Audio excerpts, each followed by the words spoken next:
প্রথম প্রশ্ন, সমপ্রায় ভূমি কিভাবে সৃষ্টি হয়? প্রাচীন মালভূমি, অনুচ্চ পার্বত্যভূমি, বিভিন্ন প্রাকৃতিক শক্তি যেমন সূর্যের তাপ, নদী, বায়ুপ্রবাহ, হিমবাহের প্রভাব প্রভৃতি দ্বারা দীর্ঘদিন ধরে ক্ষয় পায়। এইভাবে ক্ষয় পেতে পেতে একসময় মৃত্তিকা উঁচু নিচু ঢেউ খেলানো প্রায় সমতল ভূমিতে পরিণত হয়। একে আমরা সমপ্রায় ভূমি বলবো। আর এইভাবেই সমপ্রায় ভূমির সৃষ্টি হয়। চলে এলাম পরের প্রশ্নে, মোনাড নক কাকে বলে? সমপ্রায় ভূমির মাঝে মাঝে কঠিন শিলা দিয়ে গঠিত অনুচ্চ পাহাড় বা টিলার মতো অংশ দেখা যায়। এই ধরনের ভূমিরূপ বা এই ক্ষয়প্রাপ্ত পাহাড় বা টিলাগুলিকে মোনাড নক বলা হয়। নিরপেক্ষ পাত সীমানা কাকে বলে?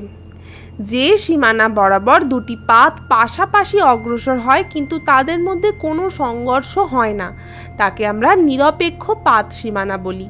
সান আন্দ্রেস চ্যুতি নিরপেক্ষ পাত সীমানার উদাহরণ। এর পরের প্রশ্নে চলে এলাম, ভীষণ গুরুত্বপূর্ণ একটি প্রশ্ন, ভালো করে বুঝবে। লোয়েস কি? লোয়েস কথাটির অর্থ হলো স্থানচ্যুত বস্তু। মরুভূমির অতি সূক্ষ্ম বালিকণা, মাটির কণা বায়ুর দ্বারা পরিবাহিত হয়ে দূরবর্তী কোনো নিচু জমিতে যদি সঞ্চিত হয় এবং যে ভূমিরূপ সৃষ্টি করে সেই সমভূমিকে বলা হয় লোয়েস। এর পরের প্রশ্নটি বহুবার পরীক্ষায় এসেছে টিকা হিসাবে বা কাকে বলে হিসাবে, ভালো করে শুনে নাও। টিকা ক্যালডেরা।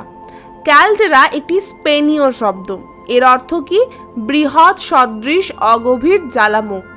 সাধারণভাবে আগ্নেয়গিরির শঙ্কুর ঊর্ধ্বাংশ যদি কোনোভাবে অপসারিত হয় তাহলে আগ্নেয়গিরির চূড়ায় যে খাঁড়া পার বিশিষ্ট জ্বালামুখ অপেক্ষা বৃহৎ আয়তন বিশিষ্ট গহ্বর সৃষ্টি হয়, তাকে বলছি ক্যালডেরা।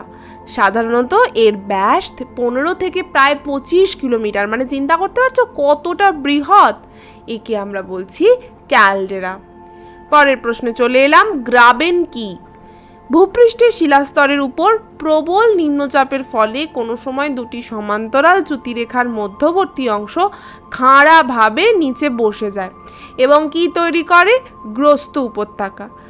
এই গ্রস্ত উপত্যকাগুলিকেই গ্রাবেন বলে। মানে তাহলে এক কথায় কি বলতে পারে?